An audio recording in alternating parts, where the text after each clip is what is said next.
السلام علیکم ورحمۃ اللہ وبرکاتہ اعوذ باللہ من الشیطان الرجیم بسم اللہ الرحمن الرحیم رب اشرح لی صدری ویسر لی امری واحلل عقدۃ من لسانی یفقهوا قولی وقل جاء الحق وزهق الباطل ان الباطل كان زهوقا۔ دوستو، ہمارے معاشرے کے اندر بہت سی ایسی روایات پیدا ہو چکی ہیں، بہت سی ایسی بدعات پیدا ہو چکی ہیں کہ ہمیں پتہ ہی نہیں چلتا یہ ہمارے اندر کدھر سے آئی ہیں، یہ قرآن و حدیث سے ہیں یا ہمیں یہ ہندو سکھوں کے اندر رہنے سے ہمارے آباء و اجداد کے اندر یہ عادات آ گئیں جو ہم ان کو روایات سمجھ کے ان پر عمل کرتے ہیں کہ یہ حقائق ہیں، یہ ریالٹی ہے۔ اس وجہ سے بہت سے وسوسے، بہت سے وہم و گمان ہوتے ہیں۔ جیسے سورج اور چاند گرہن کا معاملہ ہے، چاند گرہن کے وقت اکثر حاملہ عورت کو کہا جاتا ہے کہ آپ چلتی پھرتی رہیں یا تیز دھار کوئی چیز اپنے ہاتھ میں پکڑ لیں، جیسے چھری وغیرہ ہو سکتی ہے، چاقو ہو سکتا ہے یا کوئی اور چیز جو دھار والی ہو وہ پکڑ لیں یا سیدھی لکیر کھینچ دیں تاکہ آپ کا بچہ جو ہے وہ چاند گرہن سے متاثر نہ ہو۔ دوستو، آج میں آپ کو بتاؤں گا کہ قرآن و حدیث سے کیا ہمیں سبق ملتا ہے، اس میں کوئی ایسی روایت ہے کہ ایسا کرنا چاہیے یا کہ اور کچھ کرنا چاہیے۔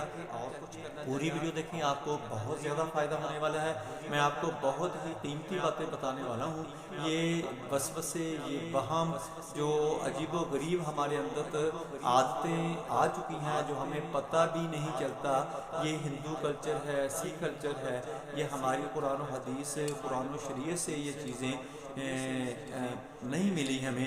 تو ان سے ہمیں بچنا چاہیے۔ دوستو، میں ہوں ڈاکٹر حافظ استاد انجم، آپ دیکھ رہے ہیں رقیہ قرآنی ڈاکٹر حافظ یوٹیوب چینل۔ میرا آج کا جو موضوع ہے وہ ہے مون ایکلیپسی، چاند گرہن۔ دوستو، 5 مئی 2023 کو چاند گرہن ہوگا۔ اس موضوع کے اوپر اس لیے میں آپ کو ویڈیو بنا کر دینے لگا ہوں کہ اکثر لوگ کہتے ہیں کہ حاملہ عورت جو ہے وہ چاند گرہن کے وقت یا سورج گرہن کے وقت بیٹھے نا، اگر وہ بیٹھ جائے گی تو جو چاند گرہن کا اثر ہوگا وہ اس کے بچے کے اوپر پڑ جائے گا، اس کا کوئی آرگن ڈیمیج ہوئے گا یا کوئی نشان اس کے جسم کے اوپر آ جائے گا جس کی وجہ سے وہ بدسورت ہو جائے گا یا اب نارمل ہو جائے گا، ڈسیبلٹی اس کے اندر آ جائے گی۔ پھر وہ بیچاری کیا کرتی ہے، وہ بڑوں کا کہنا مانتی ہے، اس کے اپنے ذہن کے اندر بھی ایسے کوئی وہم و گمان ہوتے ہیں، وسوسے ہوتے ہیں جس کی وجہ سے وہ جیسے کہتی ہے ویسے کرنا شروع کرتی ہے۔ کبھی سیدھی لکیر کھینچو، کبھی ہاتھ میں چھری پکڑو، چاقو پکڑو یا کوئی اور تیز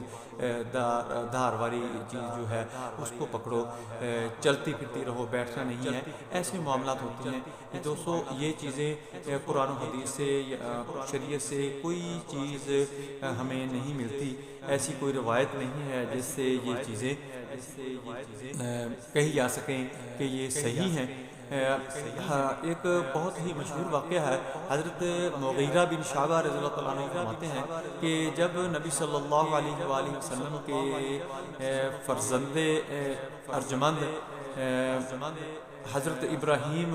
رضی اللہ تعالیٰ عنہ کی وفات ہوئی تو اس وقت گرہن لگ گیا، تو صحابہ کرام نے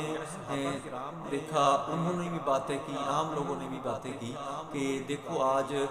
جو سورج اور چاند بھی اتنے غمگین ہیں، اتنے پژمردہ ہیں کہ ان کو بھی گرہن لگ چکا ہے ابراہیم رضی اللہ تعالیٰ عنہ کی وفات کی وجہ سے، انتقال کی وجہ سے۔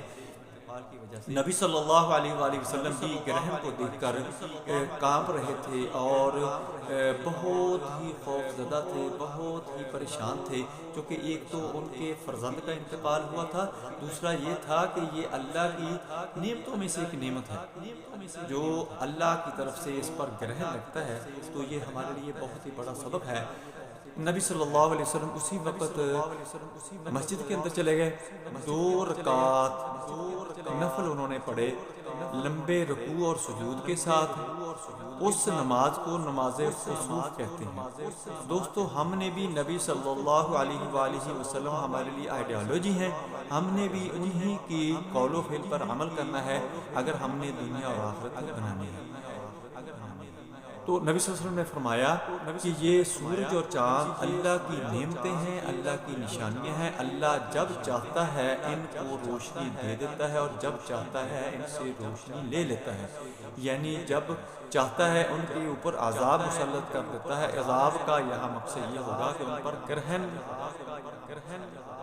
طاری کر دیا جاتا ہے، یعنی سورج یا چاند گرہن جو ہوتا ہے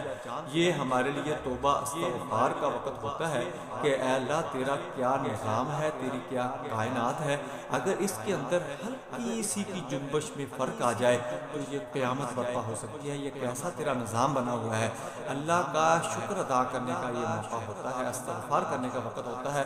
آپ نے کیا کرنا ہے، یا آپ کے گھر میں کوئی حاملہ ہوتا ہے یا میری کوئی ویڈیو جو سن رہی ہے وہ حاملہ ہو، اس کی بہن ہو، دوست ہو، کلاس فیلو ہو، کوئی بھی تعلق والی رشتہ دار ہو، تو آپ نے اس کو یہ تعلیم دینی ہے، اس کو اویئرنیس کرنی ہے، یا اس کو یہ ویڈیو آپ نے فارورڈ کر دینی ہے، اس کے ساتھ آپ نے یہ ویڈیو شیئر کر دینی ہے تاکہ اس کو بھی علم ہو۔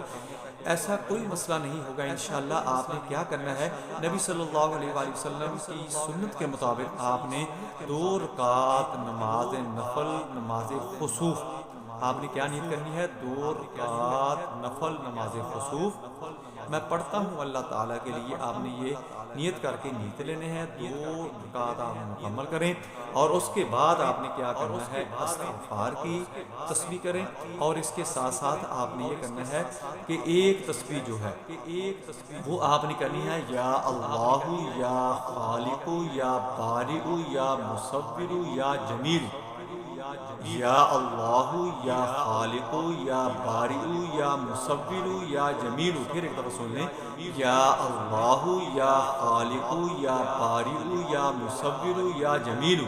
اللہ کی ذات آپ کے بچے کو خوبصورت بھی رکھیں گے، اس کو کوئی اثرات بھی نہیں ہوں گے، اس کے اندر کوئی اب نارمیلٹی ڈسیبلٹی کوئی چیز نہیں آئے گی، آپ کو بالکل کوئی ڈپریشن لینے کی ضرورت نہیں ہے، آپ کو کوئی سٹریس لینے کی ضرورت نہیں ہے، آپ کو کوئی ٹینشن لینے کی ضرورت نہیں ہے۔ آپ یہ نبی صلی اللہ علیہ وسلم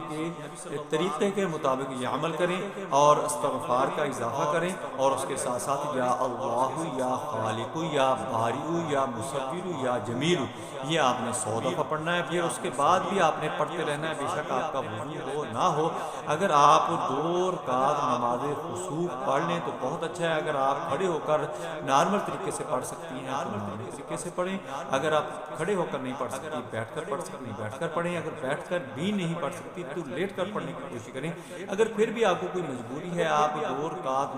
نفل نماز خسوف نہیں پڑھ سکتے یا پڑھ سکتی، تو پھر آپ نے یہ تسبیحات کرنی ہیں، استغفار استغفر اللہ ربی من کل ذنب واتوب الیہ، یہ پڑھتے رہنا ہے آپ نے، اور اس کے ساتھ آپ نے بچے کی حفاظت کے لیے، بچے کی خوبصورتی کے لیے، بچے کو کوئی گزند نہ آئے تو آپ نے یہ کہنا ہے، یا اللہ یا خالق یا بارئ یا مصور یا جمیل، یہ آپ نے تسبیحات پڑھتے رہنا۔ آپ کا وضو ہو پھر بھی ٹھیک ہے، اگر نہ بھی وضو ہو پھر بھی آپ یہ تلاوت کر سکتے ہیں۔ دوستو میری ویڈیو پسند آئے اس کو لائک کریں، دوستوں رشتہ داروں میں شیئر کریں، یہ صدقہ جاریہ ہے، یہ بہت ہی نالجیبل ویڈیو ہے، یہ دوسرے لوگوں کے اندر بھی شیئر کریں، آپ کو بہت زیادہ فائدہ ہوگا۔ اللہ آپ کو جزائے خیر دے، اللہ اپنے حفظ و امان میں آپ کو رکھتے ہوئے آپ کی تمام جو خواہشات ہیں، نیک خواہشات ہیں، اللہ کو پورا کرے۔ اپنا خیال رکھیں۔ السلام علیکم ورحمۃ اللہ وبرکاتہ۔